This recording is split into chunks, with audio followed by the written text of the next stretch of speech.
HSC 26 batch তোমাদের physics first paper পরীক্ষা হলো। প্রশ্নের মধ্যে এতগুলো ভুল, সেটা নিয়ে আলাপ নাই করি। তার চেয়েও বড় দুঃখের বিষয় হচ্ছে আমাদের মিলন স্যার, ইতিহাসের সবচেয়ে অতি ভালো স্যার আর কি, হ্যাঁ, মানে যিনি আসলে শিক্ষক, মানে শিক্ষার্থীদের মন মানসিকতা বুঝতে চায় না, শিক্ষার্থী বান্ধব না বললেই চলে, সেই স্যার কিন্তু তোমাদের কষ্টের বিষয়টা না বুঝে তোমাদেরকে অলরেডি, আজকে আমি শিওর ফিজিক্সে যতগুলো পরীক্ষা দিচ্ছে 50% বেশি ফেল করবে, আল্লাহ না করুক।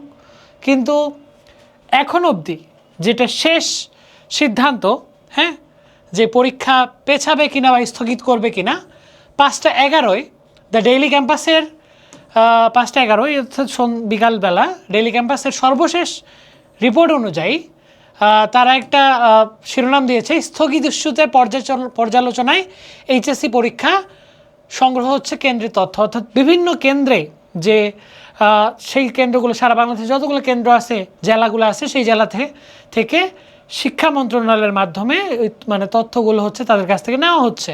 তো নিউজে কি বলছে, সারা দেশে টানা বৃষ্টির ফলে সৃষ্ট বন্যা এবং জলাবদ্ধতার কারণে চলমান এইচএসসি ও সমমানের পরীক্ষা স্থগিত করার বিষয়টি পরিচালনা করছে শিক্ষা মন্ত্রণালয়। এজন্য সারা দেশের পরীক্ষা কেন্দ্রগুলোতে তথ্য সংগ্রহের উদ্যোগ নিতে যাচ্ছে আন্তঃশিক্ষা সমন্বয় বোর্ড। সোমবার 13 জুলাই শিক্ষা মন্ত্রণালয়ের দায়িত্বশীল একাধিক সূত্রে দ্য ডেইলি ক্যাম্পাসকে এটা নিশ্চিত করে। সূত্রে বলে, টানা বৃষ্টির কারণে দেশের বিভিন্ন জেলায় বন্যা ও জলাবদ্ধতার সৃষ্টি হয়েছে। অনেক জায়গায় শিক্ষার্থীরা হাঁটু পানি মারিয়ে কেন্দ্রে যাচ্ছেন। বিষয়গুলো নিবিড়ভাবে পর্যবেক্ষণ করা হচ্ছে, তবে কতগুলো জেলা বা কেন্দ্রের অবস্থা খারাপ সেই তথ্য মন্ত্রণালয়ের কাছে নেই। এজন্য কেন্দ্রগুলো তথ্য সংগ্রহ করা হবে। ওই সূত্রে আরও জানায়, পরীক্ষা কেন্দ্রগুলোর আসল চিত্র জানতে শিক্ষা বোর্ডগুলোকে নির্দেশনা দেওয়া হয়েছে।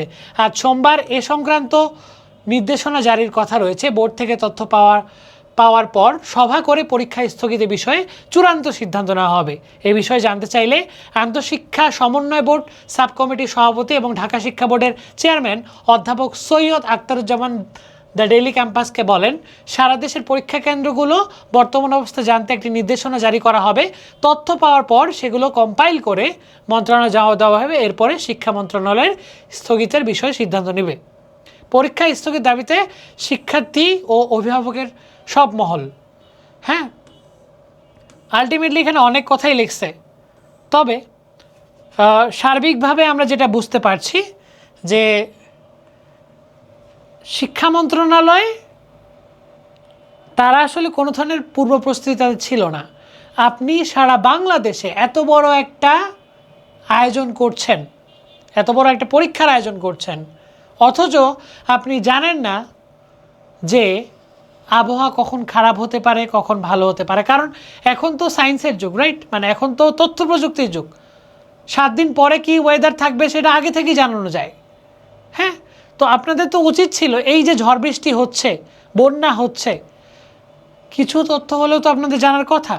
তো আলটিমেটলি আমরা যেটা দেখলাম যে আপনাদের অর্থাৎ স্টুডেন্টদের কথা একদমই না ভেবে যা করা হলো সেটা হচ্ছে, অলরেডি আজকে সায়েন্স আর্টস কমার্সের সবারই গ্রুপ সাবজেক্টগুলো পরীক্ষা নেওয়া হলো, এবং কি এখানে একটা বড় ধরনের মানে ধ্বংস হওয়ার অবকাশ থাকতে পারে স্টুডেন্টদের লাইফ নিয়ে। আসলে অলরেডি শুনলাম যে রাজশাহীতে একজন স্টুডেন্ট, একজন মেয়ে, সে সুইসাইড করেছে।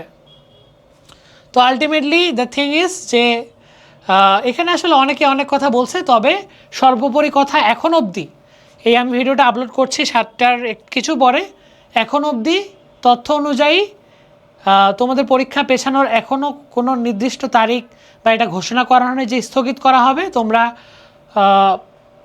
তোমরা পড়ার টেবিলে থাকো। ফিজিক্স আলটিমেটলি তো পরীক্ষা হবে, তোমরা ফিজিক্স সেকেন্ড পেপারের জন্য প্রিপারেশন নাও, যাতে ফার্স্ট পেপারে যেই দুর্বলতাটা বা যেই সমস্যাটা হয়েছে যেন সেকেন্ড পেপারে সেটা কভার করতে পারো।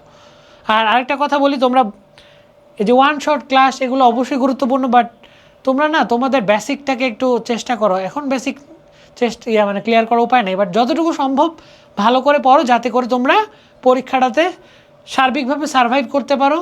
A+ না পেলেও 4 পয়েন্ট আপ করো, 4.5 আপ করো, যাতে করে তোমরা অ্যাডমিশনে একটা ভালো প্রস্তুতি নিতে পারো। তো এখন অবধি যেটা স্থগিত ইস্যু সেটা হচ্ছে যে সারা বাংলাদেশ থেকে শিক্ষা মন্ত্রণালয় একটা কমিটির মাধ্যমে সবার কাছ থেকে তথ্য নিচ্ছে যে আপনার কেন্দ্রের অবস্থা কী, আপনার জেলার অবস্থা কী। তারপর তারা তথ্য দিলে সামগ্রিকভাবে তারা বিবেচনা করে হয়তোবা রাতেই সিদ্ধান্ত জানাবে। আর রাতে সিদ্ধান্ত জানালে আমরা অবশ্যই তোমাদেরকে ভিডিওর মাধ্যমে জানিয়ে দেবো। আসসালামু আলাইকুম।